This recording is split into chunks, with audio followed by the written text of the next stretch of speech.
So we just had 6 days of wonderful teachings from Geshe Dadel Namgyal on Lama Losang Taye's text, the 108 verses on great compassion. And the teachings were quite wonderful. Yeah. And now the thing is practice. Okay?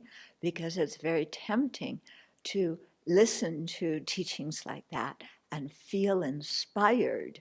We often listen to teachings and feel so inspired. And we have our notes and we have the videos and we put them somewhere where they're safe and don't look at them. Okay? So that strategy is not going to get us anywhere. At least it'll get us somewhere, but not where we want to go in our spiritual practice. So it's really important now, especially when the teachings are fresh in your mind, and not only when they're fresh in your mind, but continuing onward, to really meditate on them.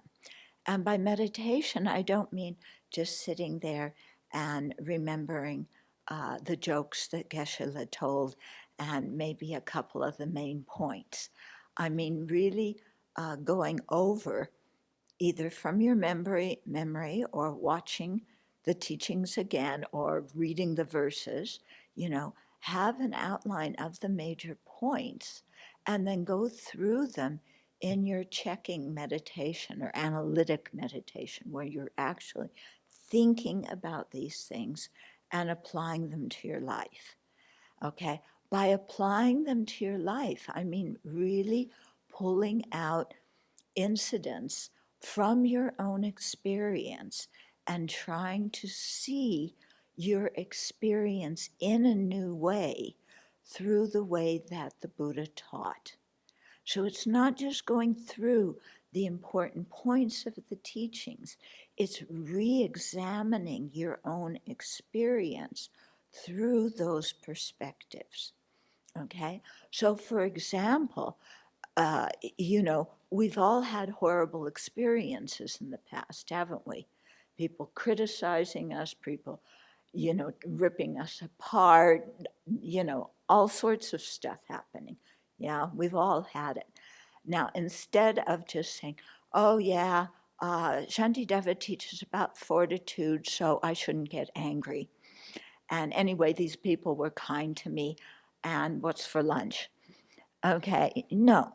You go through and first you understand the points, and then you really sit there and think, okay? And you think, okay, this person, I'm dependent on this person. This person's been kind to me. And at first your mind says, no way. I am not dependent on them. They have not been kind to me. They abused me. I have trauma. I am faulty. I've been damaged. These people are awful and it's all their fault. And your mind says all that, okay? And you let it say all that. And then you say, oh, that's nice. And what did Geshe-la say yesterday about how there's a way to look at every single living being and see how we depend on them and how they've been kind in one way or another to us. So how has this beep, beep, beep, who, did these awful things to us, how have they been kind? Well, they're opening us to personally an opportunity to look at my life in a different way. So instead of looking at my life in the same way that I've done for years and years of not being treated properly, being abused, not being given a fair chance, da da da da da. Now I'm going to look at it and say, I have different priorities now. My priority now is to become a Buddha. My priority is to be able to have love and compassion equally for all sentient beings, and to be able one day to work without any hesitation for their benefit, without feeling a sense of it's not fair or, oh God, why do I have to do this? But really having that feeling of just completely wanting to have an open heart and help. So this person in this situation is giving me that opportunity to change my way of looking at life. Okay? Because if I hadn't had this bad experience, I never would have looked inside at what was my contribution to it. I never would have thought about karma causing it. I never would have looked or realized how much I grew from that bad situation. I never would have understood the suffering of the other person and that this person has feelings and they want to be happy too. There's so much I never would have understood if this situation had not happened to me. Okay? Just a small example, okay? So, for many years, I wanted to start the Abbey. And I tried all sorts of ways to start it. And there were just many, many roadblocks, okay? Which I won't go into right now. But at one time, I was working with a Theravada monk, and we went to live in a Chinese monastery in Missouri, and we were going to open a monastery with all three traditions. Well, this person, that I trusted, that I really liked and admired, at the time, was going through his own stuff that I knew about, and it was definitely red flags, but I so much wanted to make a monastery that I ignored all the red flags. Okay? And things became a mess, and I was really hurt. I wound up going to Shasta Abbey. He and I went together. It was kind of like a divorce. We had to separate his, Sravasti Abbey from his, whatever he called his thing, and I was hurt and I was crying and he was like, and, and it was terrible. And then I was so embarrassed in front of all the people who had helped and had given for this project. And then here I am, and, it's like not working out. And, I just feel horrible. And I tell you, it was a really difficult experience for me. But I did a lot of meditation on it. And I tell you now, this Abbey would not have been founded if I had not gone through hell then.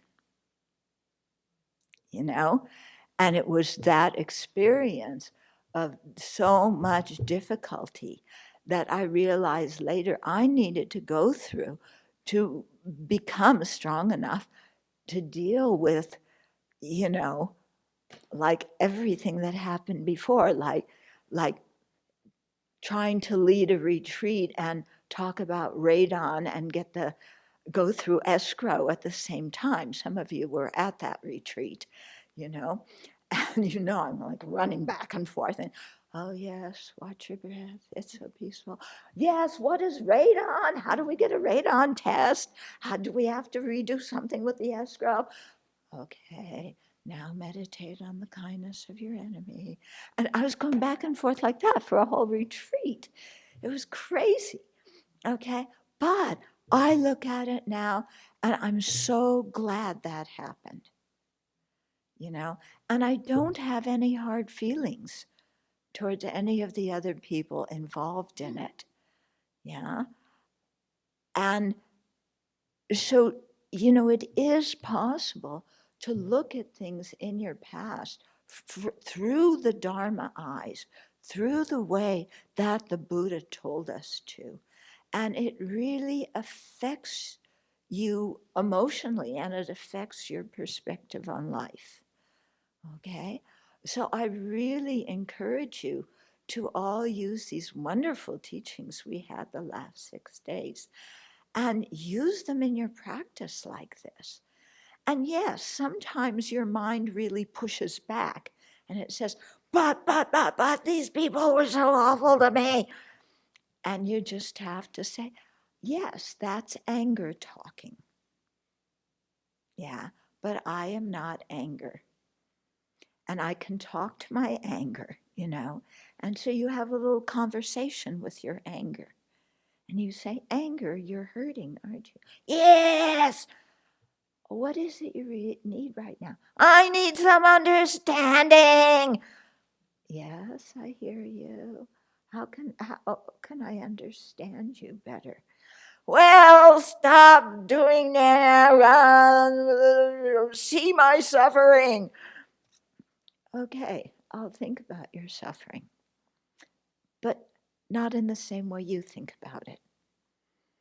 Because you think about your suffering in terms of it being everybody else's fault. I'm going to think about your suffering, anger, in terms of karma, in terms of how I misperceive the situation.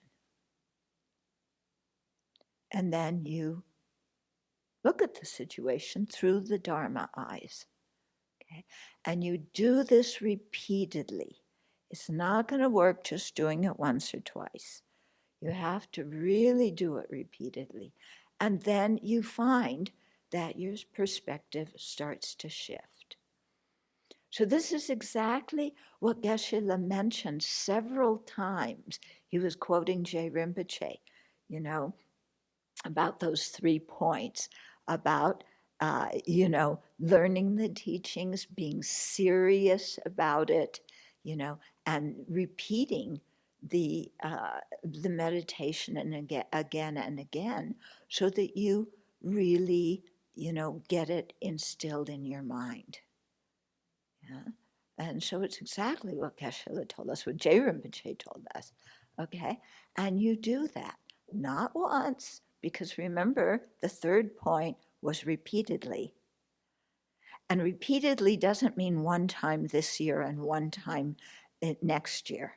Okay? It means on a regular basis, so that you really train your mind. And it will work. I mean, we have a whole lineage going back to the time of the Buddha, and it's worked for all those people. So it's not something invented by the New Age press last Friday. And you don't have to pay $99.99 special deal for you to get it, okay? The Buddha gave the teachings completely free. Yeah. So take them to heart and really use them.